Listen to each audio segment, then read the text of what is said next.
get to know your finances on the Money Wake Up Call. Now here's your host, Dwayne Ellis. Good day, everyone. My name is Dwayne Ellis, and I'm the founder of the Wealth Syndicate, which is a financial planning firm in Silver Spring, Maryland. And I want to thank you all for tuning in today to the Money Wake Up Call.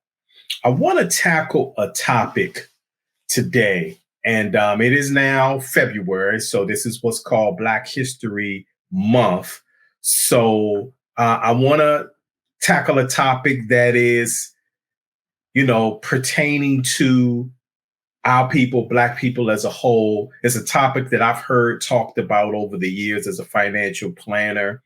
And not only do I want to bring the topic up and bring it to light, but with anything that you see from me, there's always got to be solutions attached to it.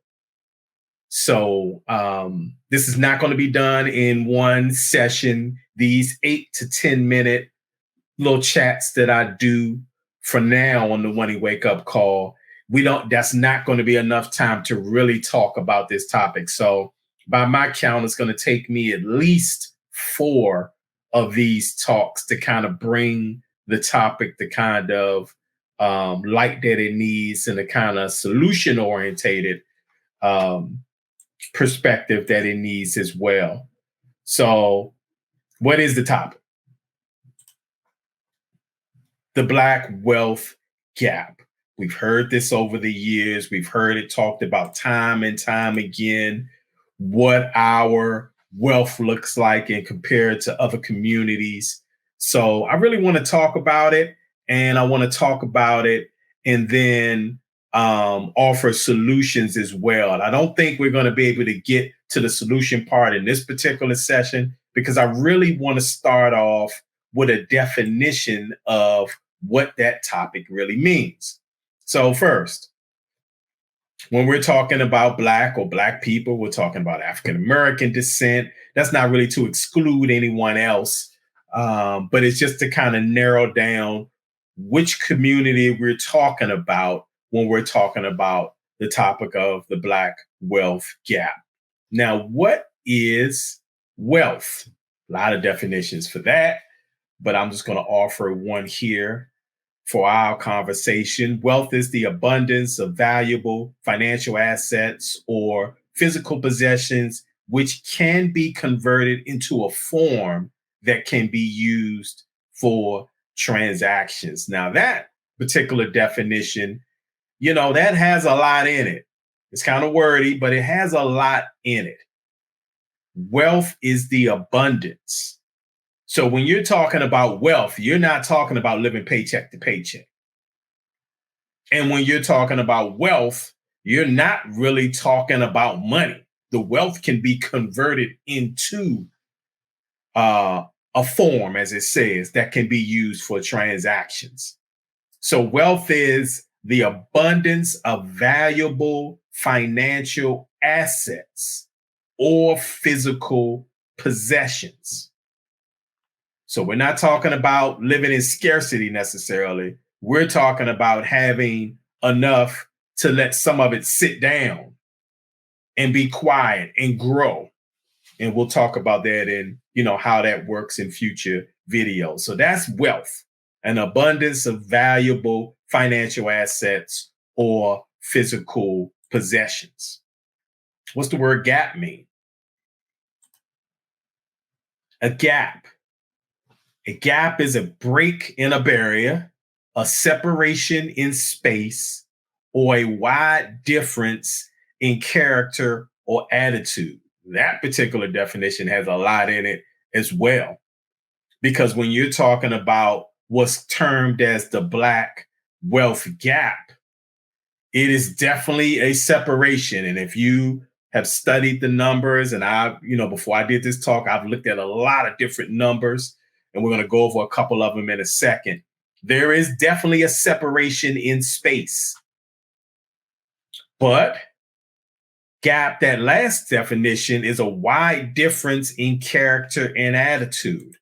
Now, I'm going to say this, being a wealth builder and a financial planner, and I work with people every single day with this particular topic, I can tell you that the folks who have what we would call an abundance of wealth, they don't have the same attitude as folks that don't.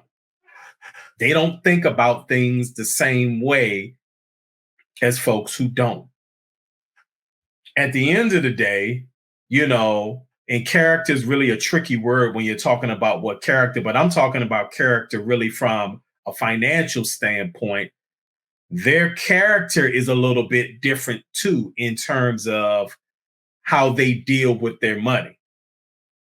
So folks who are wealthy, folks who have means, have an abundance of physical or financial assets, they're not afraid. They don't touch it every 2 weeks or every month. They're not afraid to let it sit for 2 years, 3 years, 5 years, sometimes 10 years, sometimes longer, and allowing it to do what it's supposed to do. If you have a true asset, you want it to appreciate. You either want it to go up or you want it to provide you something. And you've got to have a certain amount of character to let let's put it this way. You have to have a certain kind of character to allow an asset to be an asset. As they say back in the old days, sometimes money burns holes in your pocket. Well, if you're going to be wealthy, you can't have that mentality. Money can't burn a hole in your pocket. Your stock portfolio, your bond portfolio, your mutual funds, your EFTs, whatever assets you have, you've got to be able to put it in a specific place and let it sit. To really, at the end of the day, what we're talking about is closing the wealth gap. Now, I'm going to do a couple of statistics, but I don't want to live there. But just to give context to the conversation, the median Black household holds just 13 cents for every dollar of wealth. The median white family has 24,000 versus 188,000. And believe you me, there are a variety of different reasons for that. Not going to be able to go into all of those reasons in this particular video, but maybe we'll touch them as I really build this topic out. White households have 7 times the retirement savings in a typical Black household. And 75% of Black families have less than $10,000 saved for retirement. That's big. That's huge. It's particularly that last part. $10,000, as we know, in 2024 is not going to get you too far if you're talking about having income for life when you're talking about retirement. Here's another quick stat. For each inherited dollar, white families grow 91 cents of wealth, while Black households see gains of 20 cents. That's almost over a 4-time difference in inherited dollar. But when I saw this particular stat, the first thing that came to my mind is, wow, how many times do we get an inheritance? And these are things just to think about. There's other communities who look forward to inheritances. And then there's our community necessarily who, that's not in the plan. But these are things that we can change, though. So don't dismay. But I just wanted to put these stats out here. And this is the last one I'm going to put out here. Data from the U.S. Census Bureau reveals that the median household income for African-American families is $37,000. So this is income coming in or actually being made compared to those of non-Hispanic whites, which is $63,000.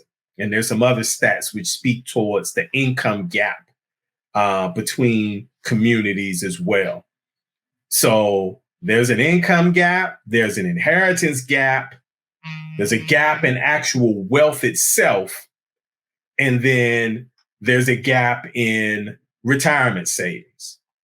So really the question I want to ask for today, and we'll answer it, in future videos is, why is there a gap? Are you and I okay with there being a gap? That's a question. And these are rhetorical questions, so you just think about them. Did you know it was a gap?